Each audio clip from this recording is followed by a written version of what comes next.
Habari za hivi punde ni kwamba Alikiba anatarajiwa kufanya show kubwa nchini Kenya tarehe 31 mwezi huu pamoja na tarehe mosi, jambo ambalo tayari limeanza kuwapa presha mashabiki wa muziki Afrika Mashariki. Ukiangalia kawaida, Alikiba ni mmoja wa wasanii wa Tanzania wanaokubalika sana Kenya kwa muda mrefu sana. Kila Alikiba anapokwenda Kenya, mapokezi yake huwa makubwa sana. Mashabiki wengi wa Kenya wamekuwa wakimwonyesha upendo wa hali ya juu kutokana na staili yake ya muziki, sauti yake, pamoja na namna anavyojibrand tofauti na wasanii wengine wengi wa Bongo Flava. Kuna watu mpaka sasa wanaamini kwamba Alikiba bado ni mmoja wa wasanii wachache wanaoweza kufanya show Kenya na mashabiki wakajaa kwa sababu ya jina lake pekee. Na ukiangalia kwenye mitandao ya kijamii, tayari watu wameanza kuzungumzia show hiyo. Wengine wanaamini kwamba hii inaweza kuwa moja ya show zake kubwa zaidi Kenya mwaka huu. Kumbuka pia, Alikiba ana nyimbo nyingi ambazo zimekuwa hits kubwa sana Kenya kwa miaka mingi. Kuanzia zamani mpaka sasa, bado nyimbo zake zinaendelea kusikilizwa sana.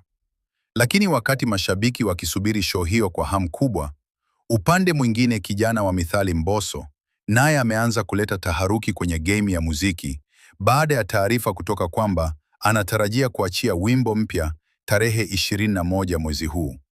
Na ukweli ni kwamba Mbosso akitangaza kuachia wimbo mpya, mashabiki wengi huwa na matarajio makubwa sana. Hii ni kwa sababu Mbosso amezoeleka kutoa nyimbo zenye hisia kali, melodi nzuri, pamoja na mashairi yanayogusa maisha ya watu wengi. Mara nyingi anapotoa ngoma mpya, huwa zinashika trend haraka sana ndani na nje ya Tanzania. Wapo mashabiki wanaosema kwamba Mbosso ni mmoja wa wasanii wenye uwezo mkubwa wa kuunganisha hisia na muziki kwa wakati huu Afrika Mashariki. Na ndiyo maana kila release yake huwa inasubiriwa kwa hamu kubwa sana. Kuna wengine tayari wameanza kusema kwamba huenda wimbo wake mpya ukatawala streaming platforms na YouTube siku chache baada ya kutoka. Kinachofanya mambo yawe ya kuvutia zaidi ni timing ya matukio haya mawili. Upande mmoja, Alikiba anajiandaa kwenda kuwasha moto Kenya kupitia performances zake. Upande mwingine, Mbosso anajiandaa kuteka headlines kupitia release mpya ya muziki wake. Hii inaonyesha wazi kwamba mwisho wa mwezi huu unaweza kuwa moto sana kwa upande wa muziki wa Bongo Flava. Na unajua kitu kingine kinachovutia? Mashabiki wa Kenya wamekuwa wakionyesha support kubwa sana kwa wasanii wa Tanzania kwa miaka mingi. Ndiyo maana kila msanii mkubwa anapopata nafasi ya kufanya show Kenya, huwa anaweka nguvu kubwa sana kuhakikisha anatoa performance ya kiwango cha juu.